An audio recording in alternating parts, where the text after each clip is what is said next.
नमस्कार, मैं हूं आलोक मेहता। नव वर्ष की शुभकामनाएं अभी से देते हैं और आंखों देखा भारत में हम इमरजेंसी की चर्चा कर चुके हैं। ये सही है कि आपको लगता होगा कि भाई अभी भी पुरानी कहानी आ रही है, लेकिन पुरानी कहानी और नई कहानियाँ कहीं मिलती जुलती हैं। क्योंकि जिस समय 77 में, चूँकि इमरजेंसी की तो कुछ कहानियाँ हमने बताई आपको कैसे होता है, लेकिन 77 में भी जनवरी, चूँकि अब जनवरी शुरू हो रहा है और इस समय भी गठबंधन का दौर भी खूब जोरों से चला हुआ है। सब कह रहे हैं भाई भाजपा के खिलाफ, एक समय में कांग्रेस के खिलाफ जो गठबंधन बना, तो जनता पार्टी 77 में आई थी इमरजेंसी की, जेल में रहते हुए जिन लोग नेताओं ने तैयारी की थी। इस बार भी कुछ ऐसा हो रहा है कि एक ऐसा गठबंधन हो, बन नहीं पा रहा है पहले की तरह, लेकिन हाँ कोशिश तो हो रही कि कम से कम शरद पवार का खेमा कि ममता बनर्जी वो उनके साथ जाएं। कांग्रेस पार्टी अभी भी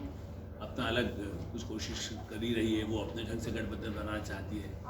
तो इस गठबंधन के दौर में भी जनता पार्टी की, चूँकि हम लोग आंखों देखा भारत, हम अपने जो जिस समय मैंने देखा और जैसा मैंने कहा कि इमरजेंसी के दौरान जो कई नेता जो जेल में थे, चाहे वो चंद्रशेखर हों, अटल बिहारी वाजपेयी हों, राजनारायण हों, अडवाणी जी हों, जयप्रकाश नारायण हों, अलग अलग जेलों में तो रहे और कांग्रेसी भी रहे। जैसे चंद्रशेखर जी तो उस तरह के थे जो युवा तर्क बन जाते थे, लेकिन उनको भी जेल हो गई थी। बीजू पटनायक भी, नवीन पटनायक जो आज मुख्यमंत्री हैं, कई लोग याद भी नहीं होगा कि ऐसे कहलाया था है बीजू जनता दल, लेकिन वो भी, उनको भी जेल में रखा गया, जबकि उनकी भी कांग्रेस की और पुरानी पृष्ठभूमि थी। वो सब निकल कर के आए और उसके बाद जनवरी में ही इंदिरा गांधी ने 77 में इमरजेंसी हटा करके चुनाव की घोषणा की थी। इसलिए मुझे फिर इसलिए याद आया कि कैसे जनता पार्टी, अलग अलग विचारों के लोग, जनसंघ के अटल बिहारी वाजपेयी, अडवाणी जैसे लोग, नानाजी देशमुख जैसे नेता, और दूसरी तरफ मोरारजी देसाई जो कांग्रेस के ही थे, और इस तरह के जो नेता, उन सबको एक साथ मिलाना। चरण सिंह, उनका अपना अलग क्रांति दल था। तो बड़े दिग्गज नेताओं को मिला करके एक साथ आना, लेकिन उस समय है कि सब सताए हुए थे आपातकाल में, जो जेल में रहे, और जॉर्ज फर्नांडिस जैसे नेता जिनको तो बाकायदा जंजीर वंजीर से भी बांधने हुआ पड़े, उसके दृश्य आप लोगों ने देखे होंगे। तो जब मैं उन लोगों से मिलता था तो मैंने भी, अडवाणी जैसे जेल से बाहर निकल करके आए तो लाल कृष्ण अडवाणी, और मैं तब साप्ताहिक हिंदुस्तान में भी था और मॉर्निंग को नाम का एक अखबार निकलता था, मनोश्याम जोशी उसके एडिटर थे। चुनाव ही खाली घोषित हुए थे, जेल से अगले दिन सुबह सुबह, कब सुविधाएँ तो नहीं थी, तो मैंने जा कर के उनको, सुबह पटना रोड पर रहते थे वो, आकर के ठहरे और वहीं पर जाकर के मैंने कोई लंबा इंटरव्यू किया। तब उन्होंने अपनी कुछ जेल की घटनाएं, कैसे वहाँ पर भी सब लोग आपस में जहाँ जहाँ मौका मिलता था मिलते भी विचार कर रहे थे कि कैसे आगे। कई बार तो ऐसा लगता था कि कभी ख़त्म ही नहीं होगा आपातकाल, लेकिन इतनी जल्दी 1.5 साल में ही उसके बाद इंदिरा गांधी को समझ में आ गया है तो सब मिल करके ही इस लड़ाई को लड़ सकते हैं। पहले बाहर जेपी आंदोलन में लड़ रहे थे और उसके बाद अब जनता पार्टी बना। तो जनता पार्टी का अभ्युदय जनवरी में हुआ चुनाव के लिए। अब आप ये देखिए कि जहाँ बुजुर्ग नेता थे कांग्रेस के भी, बीजेपी की, भारतीय जनसंघ के भी, और सोशलिस्ट भी थे, बड़े जुझारू, जयप्रकाश जी ने ही, चूँकि वो एक केंद्र बिंदु थे, वो किसी पार्टी, वो तो एक समय में पार्टीलेस डेमोक्रेसी के पक्ष में रहे थे, लेकिन वो एक बहुत आदर्श स्थिति थी। इस समय कुछ तो कुछ ऐसे संगठन बने जो चुनाव भी लड़ सके, तो उन्होंने युवा तुर्क माने जा रहे, जो एक समय में इंदिरा गांधी के दाएं हाथ थे, चंद्रशेखर। इंदिरा गांधी की इमरजेंसी के बाद चुनाव में हरवाने के लिए चंद्रशेखर जी से उन्होंने, उनको कहा कि आपको अध्यक्ष बनना है। तो चंद्रशेखर जी से जब, अच्छा चंद्रशेखर जी तो क्या था कि वो जब विरोध में थे, ये भी एक बार मैंने चंद्रशेखर जी से पूछा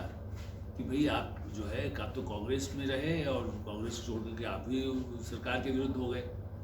तो उन्होंने कहा कि जब मैं, ऐसा नहीं है, वो सोशलिस्ट पार्टी में थे पहले, पीएसपी में थे, वो प्रजा सोशलिस्ट पार्टी बन गई। सोशलिस्ट पार्टी कई बार टूटती बनती रही। तो चंद्रशेखर जी ने बताया, इसलिए मैं कह रहा हूँ कि वो आपको देखा, बड़ा दिलचस्प है, उनसे जो बात हुई तो उन्होंने कहा कि देखो, मैं कांग्रेस तो सोशलिस्ट पार्टी छोड़ कर आया था, क्योंकि वहाँ जिस तरह से मैं विचारों के लिए मेरी वो भी विचारों की लड़ाई थी, और मुझे लगा कि ये सत्ता में है कांग्रेस पार्टी और समाजवादी विचारों को ये क्रियान्वित कर सकेंगे, जनता से जुड़े हुए समाजवादी से मतलब ये था। तो इसलिए, और इंदिरा गांधी से बुलवाया गया उनको कि भैया आप मिलिए, तब वही पार्टी में ज्वाइन कर रहे हैं। तो उनने पूछा कि आप क्यों आ रहे हैं विचारों की दृष्टि से। तो उन्होंने कहा मुझे विश्वास है कि आप सरकार में हैं, प्रधानमंत्री हैं, और आप उन विचारों को, जो ऐसे आर्थिक कार्यक्रम है जो गरीबों के लिए हों, समाज के लिए हों उसको क्रियान्वित करेंगी, आर्थिक नीतियों में ऐसी नीतियाँ लाएंगी। उन्होंने कहा मान लीजिए आप तो समाजवादी छोड़ के आए और यदि यहाँ पर आप नहीं हुआ तो उन्होंने कहा मैं आपकी कांग्रेस पार्टी तोड़ दूंगा। चंद्रशेखर पार्टी में उन्होंने खुद मुझे बताया कि मैंने कहा भाई ऐसा है कि यदि आप मुझे शामिल करिए नहीं करिए, यदि हाँ आप मेरे नीतियों को नहीं मानेंगे तो मैं पार्टी तोड़ दूंगा। यही परिणति हुई कि जब बाद में कांग्रेस की कुछ नीतियाँ उनको अनुकूल नहीं लगी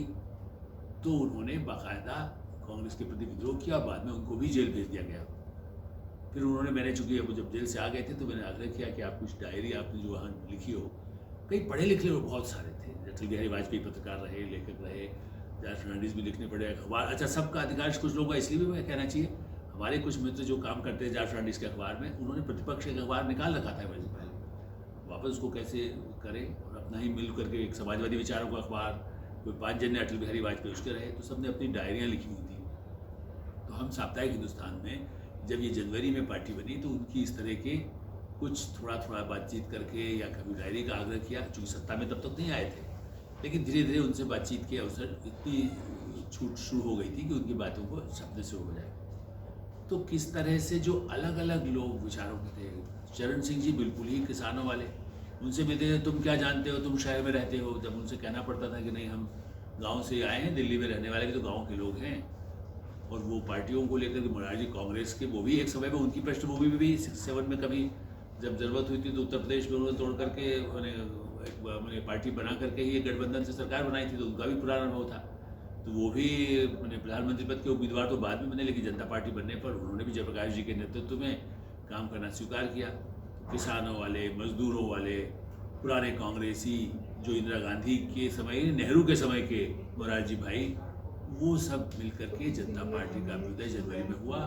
और मार्च 77 में जब चुनाव हुए तो यही जनता पार्टी भारी पूरी लहर की तरह से, जबकि अखबारों में इंक्लूडिंग दिल्ली के अखबारों में बाकायदा इंदिरा लहर बता करके, चूँकि जिसको कहते हैं कि कुछ हद तक पूर्वाग्रह का है और कुछ हद तक मैं जो कुछ जानता हूँ यदि साफ दर्शक है, पेड न्यूज़ की तरह से उस लहर को दिखाया जाता था। पैसा दे करके कई अखबारों में पत्रकारों को पैसा दे करके, इंदिरा अमेठी में भी वो बहुत ज़्यादा भारी बहुमत से जीतने वाली, जबकि ऐसी स्थिति नहीं थी, लोगों में इमरजेंसी की जातियों का असर था। तो खैर वो जो चुनाव हुआ, लेकिन मैं जनता पार्टी का चूँकि जनवरी में ही, और जनवरी के साथ हमारा ये शुरू हो रहा है, तो आप समझिए कि 44-45 साल वो पार्टी तो नहीं रही। वो पार्टी फिर बाद में कैसे टूटी उसकी आंखों देखी स्थिति हम फिर चर्चा करेंगे।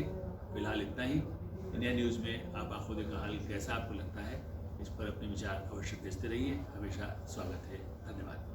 अगर आपको हमारा ये वीडियो पसंद आया हो तो वीडियो को लाइक करें और चैनल को सब्सक्राइब करें, और हाँ, बेल आइकन को दबाना ना भूलें ताकि आप तक वीडियो का नोटिफिकेशन पहुंचता रहे। देश और दुनिया की तमाम खबरों के लिए देखते रहिए इंडिया न्यूज़ नेशनल।